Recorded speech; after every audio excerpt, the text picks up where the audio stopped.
ನಮ್ಮ ಮನೆಯಲ್ಲೊಂದು ಪುಟ್ಟ ಪಾಪನಿರುವುದು.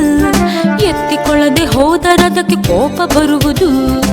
ಕೋಪ ಬಂದ್ರೆ ಪಾಪು ಏನ್ ಮಾಡುತ್ತೆ? ಕೋಪ ಬರಲು ಗಟ್ಟಿಯಾಗಿ ಕಿರುಚಿಕೊಳ್ಳುವುದು. ಕಿರುಚಿಕೊಂಡು ತನ್ನ ಮೈ ಪರಚಿಕೊಳ್ಳುವುದು. ಪಾಪು ಮೈ ಪರ್ಚ್ಕೊಂಡು ಏನ್ ಮಾಡುತ್ತೆ? ಮೈಯ ಪರಚಿಕೊಂಡು ಪಾಪ ಅತ್ತು ಕರುವುದು. ಅಳಲು ಕಣ್ಣಿನಿಂದ ಸಣ್ಣ ಮುತ್ತು ಸುರಿಯುವುದು. ಅಯ್ಯೋ, ಪಾಪು ಹತ್ರ ಅಮ್ಮ ಏನ್ ಮಾಡ್ತಾಳೆ?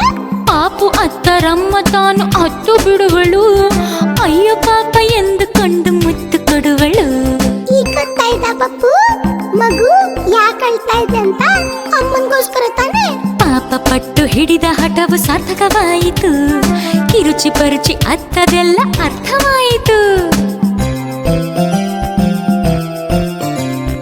ನಮ್ಮ ಮನೆಯಲ್ಲೊಂದು ಪುಟ್ಟ ಪಾಪನಿರುವುದು. ಎತ್ತಿಕೊಳ್ಳದೆ ಹೋದರದಕ್ಕೆ ಕೋಪ ಬರುವುದು. ಕೋಪ ಬಂದ್ರೆ ಪಾಪು ಏನ್ ಮಾಡುತ್ತೆ? ಕೋಪ ಬರಲು ಗಟ್ಟಿಯಾಗಿ ಕಿರುಚಿಕೊಳ್ಳುವುದು. ಕಿರುಚಿಕೊಂಡು ತನ್ನ ಮೈ ಪರಚಿಕೊಳ್ಳುವುದು. ಪಾಪು ಮೈ ಪರ್ಚ್ಕೊಂಡು ಏನ್ ಮಾಡುತ್ತೆ? ಮೈಯ ಪರಚಿಕೊಂಡು ಪಾಪ ಅತ್ತು ಕರುವುದು. ಅಳಲು ಕಣ್ಣಿನಿಂದ ಸಣ್ಣ ಮುತ್ತು ಸುರಿಯುವುದು. ಅಯ್ಯೋ, ಪಾಪು ಹತ್ರ ಅಮ್ಮ ಏನ್ ಮಾಡ್ತಾಳೆ? ಪಾಪು ಅತ್ತರಮ್ಮ ತಾನು ಅತ್ತು ಬಿಡುವಳು. ಅಯ್ಯೋ ಪಾಪ ಎಂದು ಕಂಡು ಮುತ್ತು ಕೊಡುವಳು. ಈಗ ಅಳ್ತಾ ಇದ್ದ ಪಪ್ಪು ಮಗು